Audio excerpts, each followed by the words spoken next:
دوستو یاد رکھنا، تگڑا اور مضبوط جوان پتہ کون ہوتا ہے؟ جس کی نظریں پوری طرح اس کے کنٹرول میں ہوں۔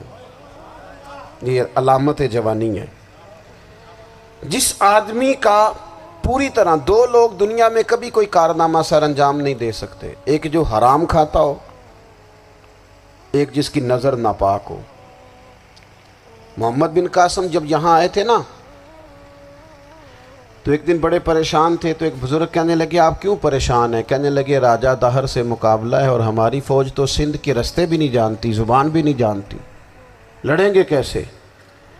2-4 دن کے بعد ان بزرگوں کی دوبارہ محمد بن قاسم سے ملاقات ہوئی تو بڑے خوش تھے۔ کہا اب آپ کیوں خوش ہیں؟ کہنے لگے وہ میرا مقابلہ نہیں کر سکتا، میں نے تحقیق کر لی ہے۔ کہا کیوں؟ کہنے لگے نظر کا گندہ ہے، اور جو نظر کے گندے ہوتے ہیں وہ میدانوں میں ٹھہرا نہیں کرتے۔ میدان کے لیے نکلنے کے لیے پاک جوانی کی ضرورت ہوتی، تطہیر مزاج ہونا ضروری ہوتا ہے، پاکیزہ افکار اور سچی اور سچی ستھری سوچوں کا ہونا ضروری ہوتا ہے۔ اس لیے فرمایا کہ میرا مقابلہ نہیں کر سکتا۔ حضرت عبداللہ ابن حذافہ کمرے میں تھے، تو وزیر کی بیٹی اندر سجی سنوری پہنچ گئی۔ جیسے ہی آپ نے اس کفر کی چال کو دیکھا تو تیمم کر کے نفل شروع کیے۔ وہ ساری رات بیٹھی رہی، رب کا بندہ ساری رات عبادت کرتا رہا۔ عبادت بڑا سہارا ہے، مصلی بڑا سہارا ہے اللہ کے بندوں۔ صبح دروازہ کھولا، وزیر نے اپنی بچی سے پوچھنا چاہتا تھا رزلٹ کیا نکلا، تو وہ کہنے لگی پیچھے ہٹ جا، اب تیرا میرا تعلق کوئی نہیں، میں نے نبی پاک کا کلمہ پڑھ لیا۔ اس نے کہا میں نے بھی زمانہ دیکھا ہے، پر یہ کیا لوگ ہیں، کستوری کے بنے ہوئے، سندل سے دھلے ہوئے، کہ میں ساری رات کمرے میں رہی اور 100 اور 1000 آدمی جس جوان کا مقابلہ نہ کر سکے، اتنا طاقتور جوان کمرے میں رہا اور اسے نظر اٹھا کے نہ دیکھا۔ او کچا رنگ للاری والا جڑا چڑھدا تے لیندا رہندا ہے، اے عشق تیرے دا رنگ محمد چڑھیا پھر نہیں لیندا۔ میں کہا ایک دفعہ نظر اٹھا کے نہیں دیکھا، کمال ہو گئی۔ اتنے بڑے لوگ، اتنی بڑی سعادت مندی، فیروز بختی، معاملہ فہمی حد ہو گئی۔ اللہ اکبر۔ دوستو بادشاہ جب پوری طرح ہار گیا نا، اس نے کہا مار دو۔ تیل گرم کیا ایک کڑاہی میں، اور جب آپ کو اس میں ڈالنے لگے تو آپ کی آنکھوں میں آنسو آ گئے۔ بادشاہ کا خیال ہوا شاید نرم ہو گئے ہیں، کہنے لگا روئے کیوں؟ فرمانے لگے سوچتا ہوں جان ہی ایک ہے، کتنا مزہ ہے اس کی راہ میں جان دینے کا، کتنی لذت ہے اس کے نام پر مرنے میں، کتنا لطف ہے۔ جے تو چڑھیا اتے دار بھی نہیں، تے جے تو وکیا عشق بازار بھی نہیں، تے ایڈا سستا سودا پیار بھی نہیں، تے ایڈا سستا لبدا یار بھی نہیں۔ کئی جنگل گانے پیندے نہیں، کئی دوزخ لنگنے پیندے نہیں، جے وہ اس ملوں بھی مل جاوے، ایدوں سستا ہور بپار بھی نہیں۔ تے کچھ سمجھ نہ آوے لوکانوں وہ کادے نال شہید کرے، ڈٹھی یار دے ہاتھ تلوار بھی نہیں، پر او دا خالی جاندہ وار بھی نہیں۔ کہنے لگے ایک جان ہے نا، تو دل کرتا ہے ہزاروں ہوتی تو ایک ایک کر کے محبوب کے نام پہ قربان کرتا، جب میرے پاس ہے ہی ایک، کروں کیا؟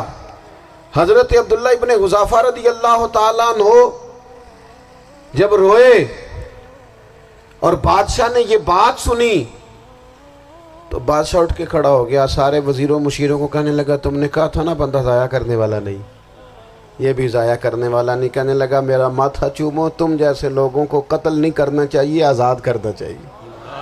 عزیز اپنی زندگی سے نا یہ بہت زیادہ ہرس، ہوس، طمع، اور یہ کسی بات کی بھی ہو، ہرس صرف پیسوں کی نہیں ہوتی ہے، شہرت کی بھی ہوتی ہے، یہ بیماری انسان کو اقتدار کی بھی ہوتی ہے، تعریف کی بھی بیماری ہوتی ہے، یہ سارے نقص ہوتے ہیں لوگوں کو، اور معاذ اللہ بعض جبوں کبوں کے اندر بھی ہوتے ہیں، وہاں بھی پنپتے ہیں۔ اپنی زندگی جب تک اس سادگی میں نہیں لاؤ گے جو رسول پاک نے عطا فرمائی ہے، جب لوگ آسانیوں میں پوری طرح الجھ گئے تو پھر وہ دور ہوئے اور کفر چڑھ گیا۔ دوسری بات، اللہ کے محبوب صلی اللہ تعالی علیہ وسلم کی محبت ہم سے تقاضا کرتی ہے کہ ہم اس مشن کے لیے کام کریں جس مشن کے لیے رسول پاک نے کام فرمایا ہے۔ ہم سارے کام بڑے مضبوطی سے، سوچ سمجھ کے، تدبر سے، حکمت سے، تقاضوں کو مد نظر رکھتے ہوئے کرتے ہیں سارے کام۔ دین کے کام میں ہمارا مزاج نہیں ہوتا، او ہو جائے گا جی، آپ بسم اللہ پڑھیں جی، شروع کریں جی۔ آپ تقاضوں کو سمجھیں، چیزوں کو دبائیں نہیں، چیزوں پر غور کریں۔ کسی کے ذہن کی سطح پر سوال ابھرتا ہے، اس کا تسلی بخش جواب دیں۔ اپنی زندگی میں دین کے کام کے لیے اپنے آپ کو وقف کریں، اور دین کے کام کے بہت سارے پہلو ہیں۔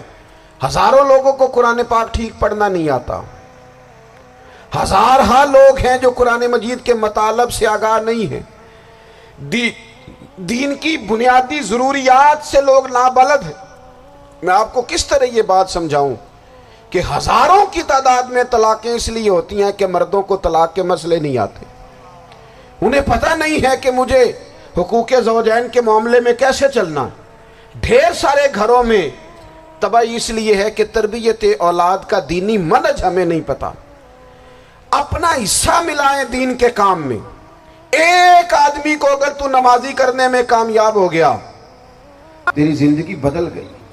وہ دین بیزار لوگ جو ہمارے بیچ بیٹھ کے ہماری نوجوان نسل کو پگڑی اور داڑھی کا نام لے کے بنیادی طور پر دین سے دور کرتے، ایسے نوجوانوں کو دین کا پیغام محبت دے کر دین کے قریب کرنا ہماری ڈیوٹیوں کا حصہ ہے۔